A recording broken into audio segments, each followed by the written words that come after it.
San Diego is spending $3.8 billion on an airport it can't actually expand. That may sound like a contradiction, but allow me to explain. This is the busiest single runway commercial airport in the US. It sits beside downtown, the Bay, major roadways, military property, and some of the most developed neighborhoods in the region. There's almost nowhere for the airport to grow. So San Diego has chosen the next most aggressive move available. It's rebuilding almost everything. But the question that many people are asking is this: how much can a city improve an airport when the airport's biggest limitation cannot be removed? I'm here on site in San Diego to tell you all about it. To understand this, I'm going to make something. This is a map of the airport. Well, I should say this is a map of the future airport once all the work is done. This is what the airport looks more like today. It occupies roughly 660 acres, which is extremely compact. Many large US airports operate on thousands of acres with multiple runways. San Diego has a different reality. The airport uses one 9,400-foot runway, and aircraft arrive and depart over a built-up urban area. One of my favorite things about coming to the city is that you could see planes flying directly overhead on approach. The airport is hemmed in by San Diego Bay to the south and west, Interstate 5, and neighborhoods nearby. It's one of the few major airports where you can land, exit the terminal, and be in the heart of the city almost immediately.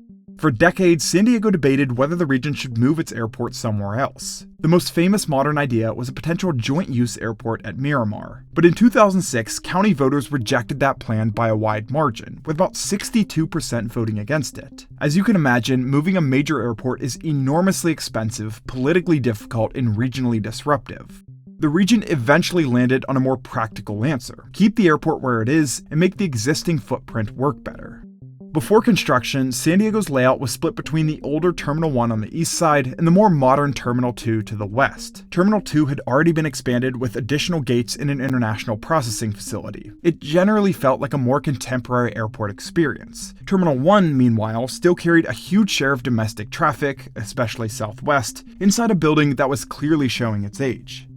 The old Terminal 1 opened in 1967, at a time when air travel was very different. The building was designed for roughly 2.5 million annual passengers, but by its final years, it was handling more than 12 million. This turned every part of the airport experience, curbside check-in, security, gates, baggage, and aircraft movement, into a choke point. So the Regional Airport Authority wanted to do something to change that.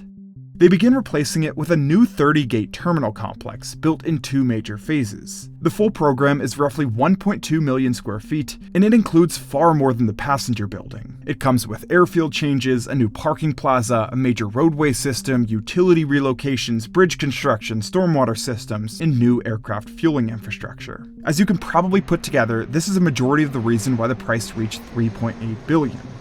Phase 1A opened in September of 2025. It delivered 19 new gates, a 13-lane security checkpoint, 7 baggage carousels, and a baggage system built to handle roughly 4,000 bags per hour. It also brought new concessions, an outdoor dining area, and a much larger, brighter public space than the old terminal. The first delivered section alone is close to 1 million square feet, nearly 3 times the size of the terminal it replaced. The terminal structure uses buckling restraint braces, a seismic system that helps the building absorb earthquake forces while opening up the interior. By using this approach, the design eliminated 2 rows of columns in the ticketing hall, saving about $53 million. Kind of similar to what was done at the main hall in Portland. The new terminal uses a more linear concourse layout, which comes with a rebuilt taxiway. The project also adds underground hydrant fueling, which reduces the need for fuel trucks to circulate between gates. At an airport this land constrained, every delay on the ramp matters. Aircraft waiting to push back, fuel trucks moving between gates, and ground equipment crossing tight operating areas all add friction.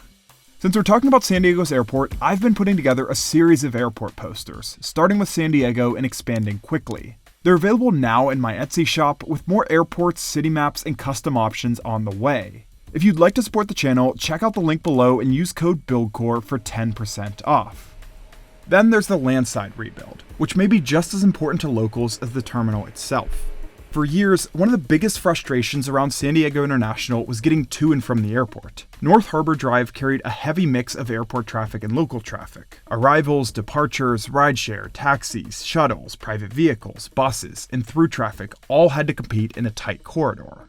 New Terminal 1 includes a major new roadway system designed to pull more airport-bound traffic off Harbor Drive earlier and feed vehicles directly into the terminal area. The airport opened a new 3-lane on-airport entrance roadway serving both terminals, roughly a mile long, with the goal of diverting up to 45,000 vehicles per day away from portions of North Harbor Drive. Near the terminal, traffic splits into a dual-level layout where departures are on one level and arrivals are on another, a common arrangement at larger airports, and it's how it's set up at Terminal 2.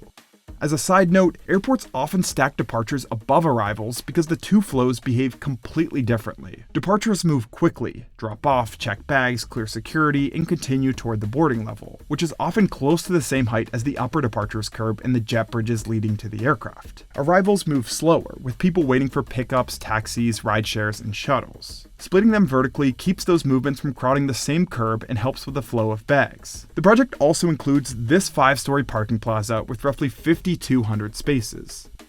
With all that in mind, there's one discussion I saw locals bringing up again and again: spending billions to improve the airport while it still lacks a direct rail connection. And that's one of the biggest unresolved issues in the entire story. Today, San Diego does have airport connections, but they're stitched together with buses and shuttles. Rental car passengers use a free airport shuttle between the terminals and Consolidated Rental Car Center. Downtown passengers can use a different bus, which connects the terminals to Santa Fe Depot. The San Diego Flyer Shuttle also links the airport to Old Town Transit Center, where airports can connect to the trolley, coaster, Amtrak, and regional buses. So the airport isn't isolated, but it lacks the kind of direct rail or people mover connection that makes an airport feel physically tied into the transit network. That's why the space preserved in the new Terminal 1 project matters. It gives San Diego a place to plug in a future connection, even if the final system is being handled separately from the terminal itself. One option could be a people mover to Middletown Station, which is much closer to the airport and already sits in the blue and green trolley lines. It would likely be shorter, simpler, and easier to build. Another option would be a longer automated people mover to Santa Fe Depot, which Sandag has actually studied in the past. These concepts are still unresolved and expensive, with earlier estimates around $2 billion for a Santa Fe Depot people mover and up to $1.7 billion for a trolley extension. But there is space in the new area now if they did want to try something like this in the future. The new terminal is pursuing LEED Gold certification and includes a 900,000-gallon stormwater capture and reuse cistern, among other things. The stormwater system is especially relevant because the airport sits next to the bay, and reducing runoff is a site-specific environmental need.